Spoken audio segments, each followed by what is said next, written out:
Justice Department gearing up to take on the nation's biggest banks, Deutsche Bank, Citigroup, JP Morgan Chase, Barclays, UBS. They're among the banks that are under investigation.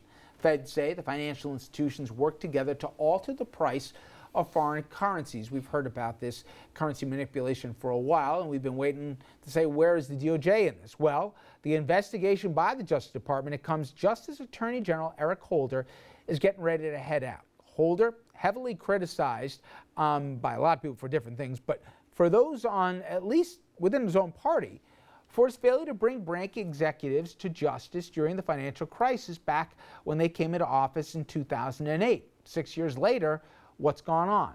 Meantime, AIG, they're preparing to actually sue the federal government for $40 billion. Now, if you say, wait a minute, didn't we bail out AIG?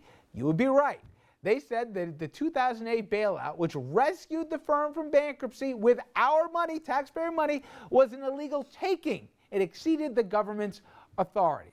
All right, I'm just going to let Doug go here. Before you get into the AIG, you said for a while, if you had other clients who did what some of the banks did, they'd be sitting in a jail for a long time.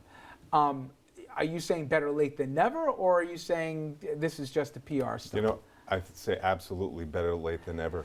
You know, maybe these are very complex cases. Maybe they take a long time to put together. And maybe at the end of the day, you know, the right thing will be done. And this is certainly a positive step in the right direction. But you think pure and simple, we saw fraud perpetrated? Well, I think that I don't even think it's disputed at this point. I think that people have come forward to say that there was rigging, there was actual collusion. I mean, this was like a cartel put together to rig the system.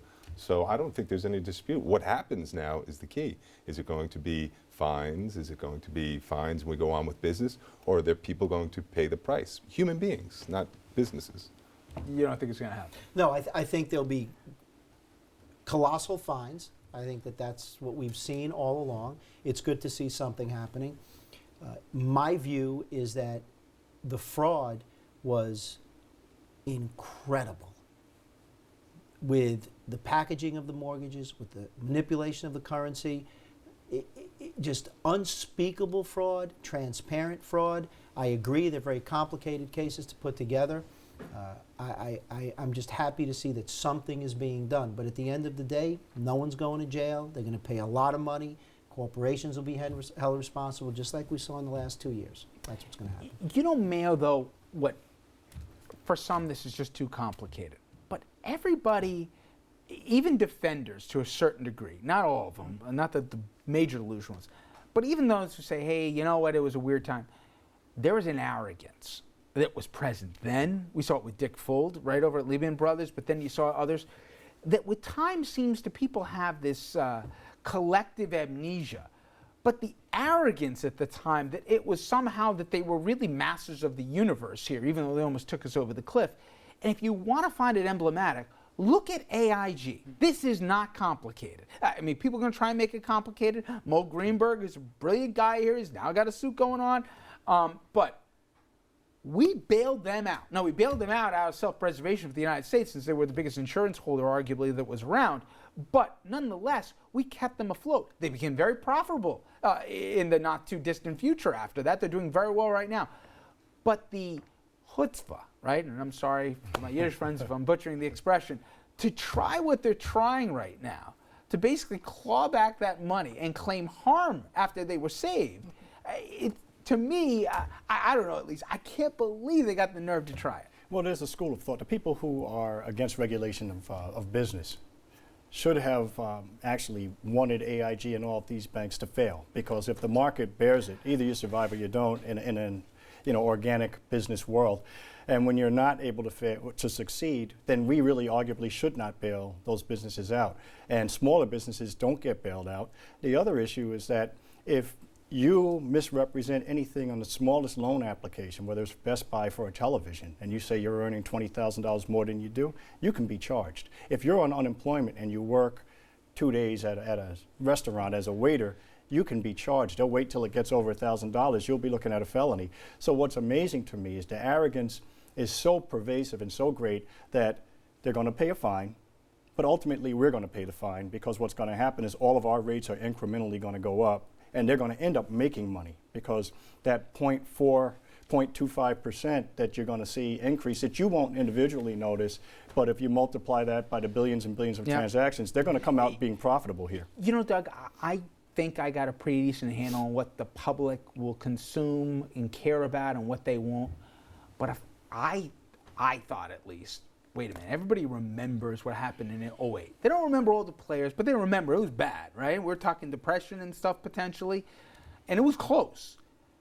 And wait a second, they're like, we did bail out AIG, right? I remember that. They want money for being rescued the wrong way? I think I would have thought that AIG would have considered this and said, the blowback to us. Now, this is complicated because different, basically, stakeholders in this are bringing in. It's not necessarily AIG as a unified front that's doing, but nonetheless, I would have thought that there would have been a real risk in their eyes here for a negative public outcry. But I think the saddest testament is they're like, public doesn't care, you know? They'll go along to get along, you know? You know, really, people have very difficult lives. You know, you talk about it going, we almost went into a depression. People are out there still hurting very badly. Absolutely. And they can't look at something like this and fight every battle. They're worried about paying their bills. They're still worried about their houses being taken away and feeding their children. So you can't really blame the people. You know, when you talk about AIG, always remember that bailout to AIG was a bailout to the people that AIG was insuring. And all roads lead back to the same people. In this case, I believe it was a $12 billion hole that Goldman Sachs was covering. So That's right. maybe the people from AIG have a point. You wanted to give the money through the insurance to another person, and you did something to us. And so I don't know. I got to look at this closer. We're still suffering from this because if you look, everybody's home prices are inflated as a result of what AIG and the other banks did. So when you see today that a house is depreciated $100,000 from what it was 5 months ago, that's because we're still trying to find out where sea level is. So all of these houses were drastically overvalued based on straw buyers coming in and buying homes that were $100,000, $200,000 more than the neighborhood really should bear. Everybody else in that neighborhood used those homes as comps. So now your house that maybe should have been $375 is $475.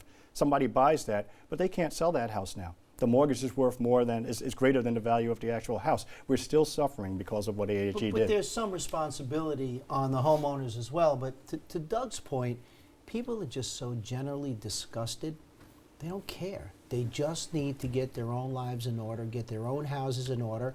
It's my view that people just understand that that arrogance is there. It's going to remain because they're too big. They've gotten so big that we can't let them fail. I'm just going to go on with my life, try to pay my bills, and try to get out of this because I also think there's an abiding sense no one's going to help me.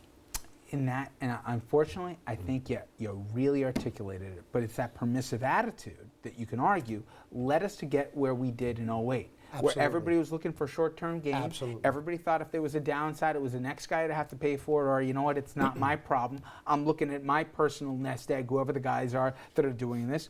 Their employers were looking at short-term quarterly profits here. They weren't worrying about the long-term.